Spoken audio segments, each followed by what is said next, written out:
Você sabe quanto paga de impostos a cada ano? E quem paga mais, os ricos ou os pobres? A organização dos tributos no Brasil é complexa e complicada. Tem imposto federal, estadual e municipal. Tem isenção, renúncia e restituição. Entra governo e sai governo e se fala em reforma tributária que simplifique a vida do contribuinte e reduza a carga tributária. No programa de hoje, vamos falar de uma proposta que promete fazer tudo isso e ainda melhorar a vida dos mais pobres. Uma reforma tributária solidária. E quem vai detalhar essa proposta para nós é o coordenador do projeto, Floriano Saneto, presidente da Anfip. Floriano, muito obrigada pela sua vinda aqui à Agenda Econômica. E eu que agradeço a oportunidade de falar aos nossos ouvintes. Então, quando a gente fala de imposto, ninguém gosta de pagar, mas todo mundo gosta e precisa dos serviços públicos. E, às vezes, esquece um pouco que uma coisa está ligada à outra. Vamos começar por um ponto básico. Do conceito de vocês, economistas, dos especialistas em tributos, o imposto no Brasil é muito alto? Paga-se imposto demais no Brasil? Pois é, esse é o primeiro ponto importante. Nós precisamos que a população entenda isso. A carga tributária no Brasil não é alta. Ela tem hoje um padrão ao redor de 32%, 32,4%, 32,6%. Ela está abaixo dos países desenvolvidos. Então, a primeira coisa é essa, a carga tributária não é alta. Tá? Nós precisamos ter a arrecadação dos tributos para que os serviços sejam entregues à população brasileira. A gente preparou uma arte onde a gente mostra isso e por isso eu lancei a pergunta, né? A gente pegou aqui o imposto na França, que é um país, né, europeu, com uma similaritude de serviços como o nosso. Eles têm saúde pública, educação pública até o nível superior, segurança, tudo isso por conta do Estado. A Alemanha, que também tem, quer dizer, França com 45% de carga tributária como percentual do PIB, a Alemanha com 37%, o Brasil com 32% e a gente oferece mais ou menos os mesmos serviços que França e Alemanha. Não na mesma qualidade, mas o mesmo tipo de serviço. Estados Unidos com uma carga menor, mas não é tão menor assim, não são nem 10 pontos de diferença, e que não tem esses serviços, não é? Coreia do Sul, que é muito pequeno, não dá para comparar com o Brasil em termos de economia e de população, e o Chile, porque é um vizinho nosso. E hoje tem alguns serviços parecidos, mas é uma população bem menor. Como é que é esse fato da gente, no meio desses países, estar com esses 32%? Olha, isso demonstra claramente a questão básica. Nós precisamos ter carga tributária para ter serviços. O Brasil é um país muito injusto. Nós somos um país recém-democratizado, a nossa Constituição faz 30 anos.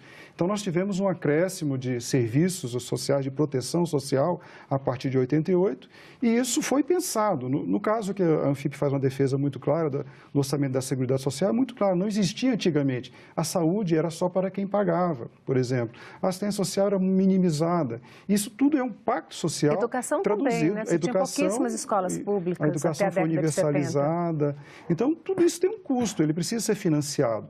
O que nós temos é isso, a carga tributária brasileira está abaixo dos países desenvolvidos, países capitalistas. Então, a nossa proposta, ela se insere nesta linha. Nós não vamos aumentar a carga tributária, vamos manter a carga tributária, mas vamos dividi-la melhor. Fazendo um parênteses, então, que a gente não vai entrar a detalhar isso hoje, por que será que a gente sente tão alta? Porque os serviços não são bons? Esse é outro programa, mas eu só queria que você desse uma pitadinha agora. Eu acho muito interessante a gente falar sobre isso. A população tem razão em achar que a carga tributária é alta. Por quê? Porque no Brasil, diferentemente desses países, a carga tributária pesa muito sobre o consumo. São os impostos indiretos. Então, aqui no Brasil, chegamos a 50% do total de impostos arrecadados, como se fosse um bolo. Metade do bolo são impostos indiretos.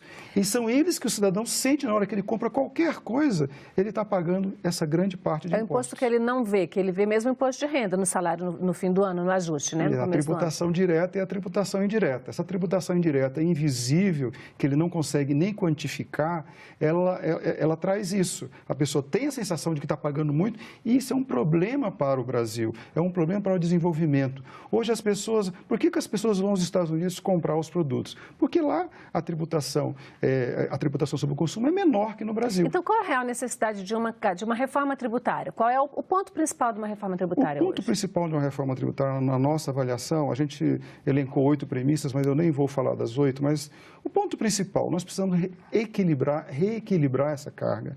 Nós precisamos que o Brasil tenha um sistema tributário igual a esses países, nada diferente desses países.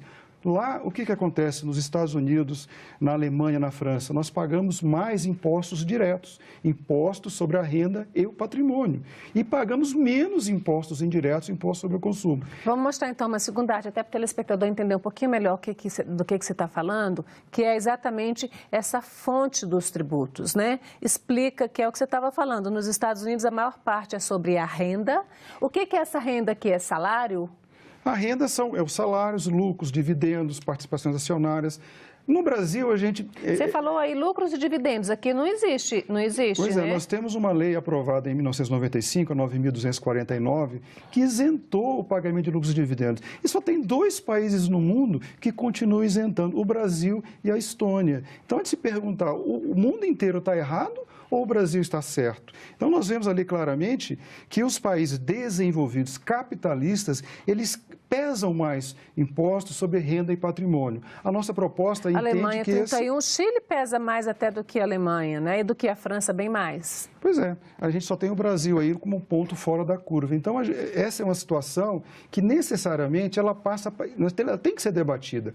Quando nós vemos as propostas de reforma que estão tramitando, fala-se apenas em simplificação. Quando muito, uma redução sobre o consumo, impostos de consumo. Isso não é suficiente. Fala-se muito no IVA, né? O famoso imposto sobre valor agregado.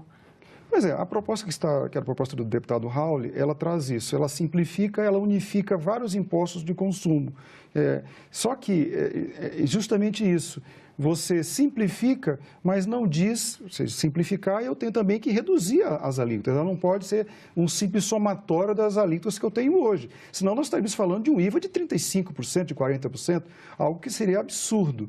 Mas essa é a pergunta que a gente tem que fazer e que a classe política não nos responde. A resposta para nós é muito simples, eu preciso só baixar os tributos indiretos e aumentar os tributos diretos. Mas se você aumenta os diretos, a pessoa não vai ver mais claramente o que ela está pagando e não vai aumentar essa certa ira cidadã de que paga imposto demais? Pois é, mas acontece que na nossa proposta nós vamos atacar o problema da regressividade. O problema do imposto de renda, por exemplo. O imposto de renda não é imposto de renda do trabalho.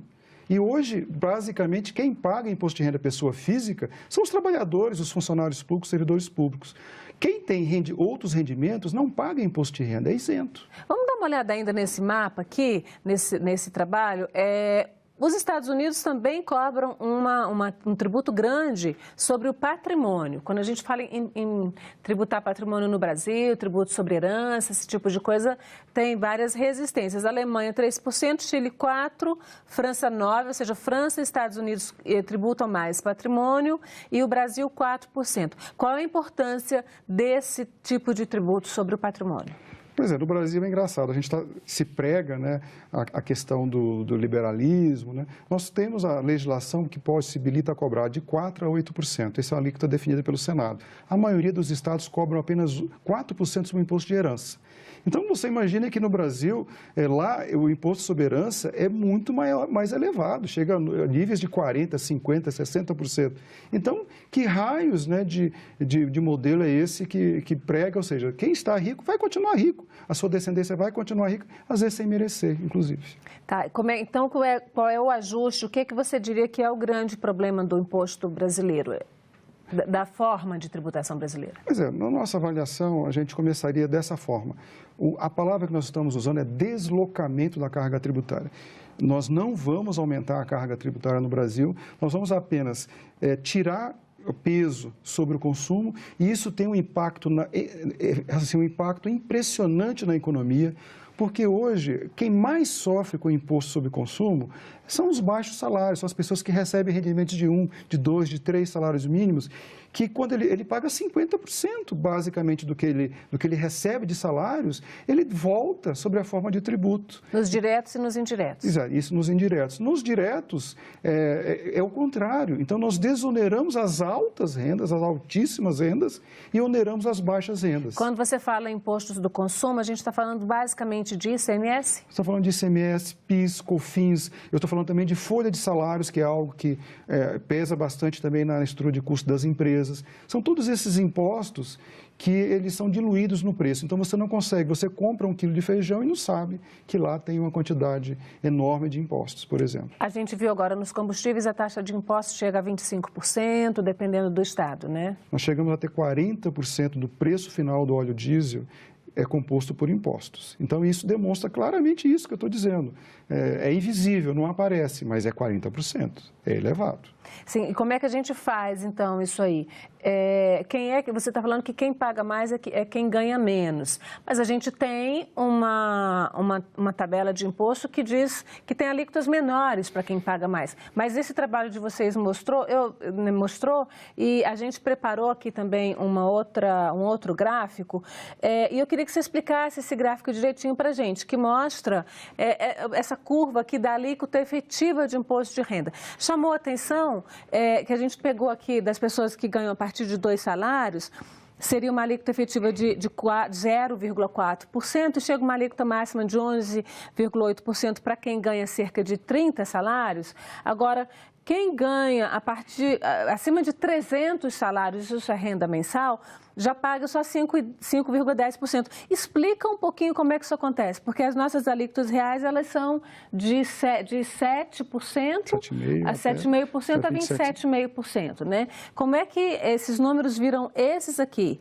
E como é que quem ganha tanto paga tão menos do que quem está nesse valor aí de 30 salários, equivalente a quem ganha 10 salários mínimos, hoje essa curva, ela é exatamente isso, ela é feita com dados oficiais da Receita Federal, são os dados que a Receita divulga, e ela tem o que acontece nos países desenvolvidos, nos países capitalistas?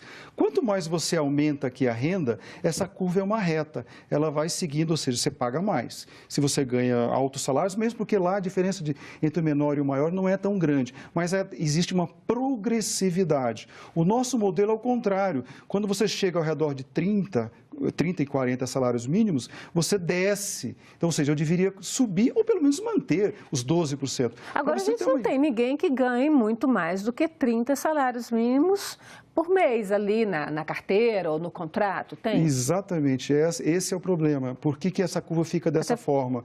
Porque os empregados, eles continuam a ter uma certa progressividade, porque é o 27,5%, com as reduções, pelo menos você mantém um pouquinho. Mas quando você entra com as pessoas que recebem outras rendas, que não as rendas do trabalho, aí eu somo as duas, essas rendas são isentas, e aí eu chego nesse resultado que é pior. Nós chegamos a ter situações que ganham acima de 320, muito mais, essa curva vai descendo, ela chega a 2%. Então, não é justo. São 200 mil brasileiros que ganham acima de 160 salários mínimos. E essas pessoas têm essa condição especial. Como é que é feita essa condição? Ela é legal? É legal, é de lei. A Lei 9.249, de 95, dá esse tratamento diferenciado a essas pessoas de alta renda. Então, a nossa proposta, ela vai caminhar no sentido de desonerar, sim, desonerar mais ainda, que as pessoas que ganhem pelo menos até 5 salários, elas não precisem sequer pagar imposto de renda. Porque hoje no Brasil, se você ganha R$ 4.600, já está pagando a alíquota máxima. Então, é um total descompasso com o tamanho das rendas que existem além dessas mais baixas. Como é que vocês propõem modificar isso aí? Isso aqui está tudo, então a gente tem essa realidade. Agora explica também como porque a gente sabe que você tem alíquotas diferenciadas para cada patamar do salário, na verdade, né? Quem ganha R$5.000, por exemplo, ele paga a alíquota de 7,5% até um valor X do salário. Agora a faixa de isenção também não é muito baixa? Hoje está em torno de 2 salários mínimos? Pois essa questão ela é uma questão que tem que ser olhada. Mas para a Anfip, o principal é a gente resolver essa questão aqui, das altíssimas rendas. Por quê? Porque nós entendemos, e a nossa proposta passa por isso, eu preciso aumentar. Se eu conseguisse fazer com que esse cidadão que está aqui ganhando 320 salários pagasse 12%, que é a média, que é o valor que a maioria das pessoas pagam, as pessoas que estão no 27,5%, tem de alíquota efetiva essa faixa de 12%. Se eu conseguisse que ele pagasse 12%, eu teria 80 bilhões de reais a mais no caixa do governo. Então, para nós, é muito claro, eu preciso resolver o problema, fazer a reforma do imposto de renda à pessoa física e até avançando um pouco mais, dá para avançar um pouquinho mais, tirar o peso sobre os salários mais baixos.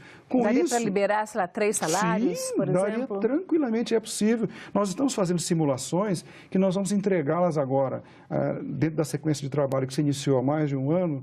No mês de agosto, nós estaremos entregando aos candidatos já a presidente da República propostas concretas, com simulações efetivas, reais, de maneira de fazer isso. Nós entendemos que eu posso tranquilamente pesar mais impostos sobre a renda e o patrimônio, diminuir sobre o consumo e aí fazer um milagre da multiplicação. Porque essas pessoas que ganham salários mais baixos, elas praticamente só consomem. Se eu tirar o imposto aqui, o peso dos impostos, a economia vai girar, a economia vai melhorar. Porque elas vão consumir mais se elas pagarem mais barato. Os produtos ficarão mais baratos e nós teremos, inclusive, melhorar a competitividade da nossa indústria, que hoje está invadida por produtos estrangeiros, porque é mais barato fazer lá fora do que fazer no Brasil. Então, uma das formas de enfrentar esse problema, gerar empregos, é diminuir o imposto sobre o consumo, mas sem perder de vista que eu preciso compensar. Como é que você vai, como é que você vai fazer isso? Porque o ICMS é a grande fonte de arrecadação dos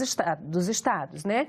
A PIS/COFINS é uma fonte do governo federal, mas a gente tem ainda alguns impostos que são municipais, como, por exemplo, o Imposto sobre Patrimônio, ITR e IPTU são impostos municipais. Como é que você faz? Então, você pretende aumentar a arrecadação do município, mas você vai reduzir a arrecadação do estado com uma redução de ICMS? Não. Como é que você pensa nisso? Olha, a proposta concreta, ela se baseia numa publicação, ela foi lançada agora recentemente, no dia 4 de junho, publicação de 40 artigos, onde a gente olha todos os impostos. A gente não teria tempo para falar de todos eles, claro, mas, em linhas gerais, vai contemplar, sim, todas essas questões que estão sendo feitas. Nós pretendemos fazer uma reforma do sistema tributário, uma reforma estrutural. E vai envolver, vamos tranquilizar os prefeitos e os governadores, há um pacto que tem que ser preservado, o pacto de 88, tem que ser repactuado, e é um dos diferenciais da nossa proposta.